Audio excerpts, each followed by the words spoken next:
اعوذ باللہ من الشیطان الرجیم بسم اللہ الرحمن الرحیم۔ اور اس نے دونوں سے قسم کھائی کہ میں تمہارے سچے خیر خواہوں میں سے ہوں۔ اس طرح اس نے ان دونوں کو فریب سے مائل کر دیا، یعنی اس طرح جنت کی بلندیوں سے زمین کی پستیوں تک پہنچا دیا۔ پس جب انہوں نے اس درخت کا مزہ چکھا تو ان کے جسم کے چھپے ہوئے حصے نمودار ہو گئے، اور وہ جنت کے پتوں کو جوڑ کر اپنے یہ مقام ستر چھپانے لگے۔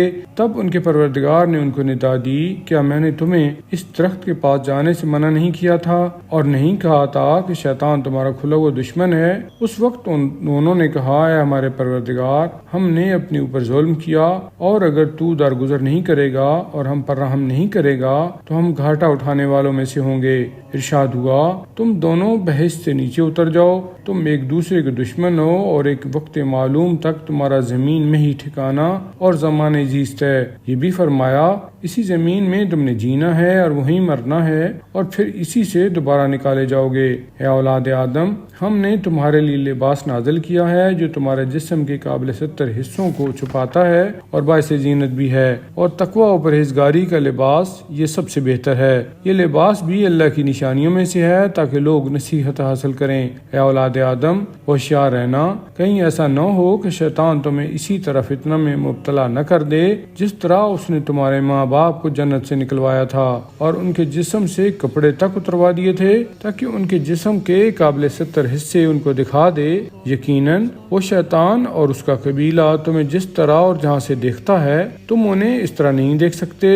بے شک ہم نے شیطانوں کو ان کا سرپرست بنایا ہے جو ایمان نہیں رکھتے، اور جب وہ کوئی بے حیائی کا کام کرتے ہیں تو کہتے ہیں کہ ہم نے اپنے آبا و اجداد کو اسی طریقہ پر پایا ہے اور خدا نے بھی ہمیں یہی حکم دیا ہے۔ اے رسول، کہیے کہ یقیناً کبھی اللہ بے حیائی کا حکم نہیں دیتا۔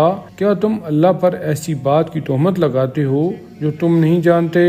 اے رسول، کہو، میرے پروردگار نے مجھے عدل و انصاف کا حکم دیا ہے، اور یہ کہ اپنے چہرہ کو سیدھ پر رکھو ہر نماز کے وقت، اور اسی کو پکارو، دین کو اسی کے لیے خالص کر کے جس طرح اس نے پہلی بار تمہیں پیدا کیا تھا، اسی طرح تم اس کے حضور پلٹ کر جاؤ گے۔ ایک گروہ کو تو اس نے ہدایت دے دی ہے اور ایک گروہ پر گمراہی ثبت ہو گئی ہے۔ انہوں نے اللہ کو چھوڑ کر شیاطین کو اپنا سرپرست بنا لیا ہے، اور پھر وہی اپنے متعلق خیال کرتے ہیں کہ وہ ہدایت یافتہ ہیں۔ اے اولاد آدم، ہر نماز کے وقت زینت کرو اور کھاؤ پیو اور اسراف یعنی فضول خرچی نہ کرو، کیونکہ وہ بے شک اسراف کرنے والوں کو دوست نہیں رکھتا۔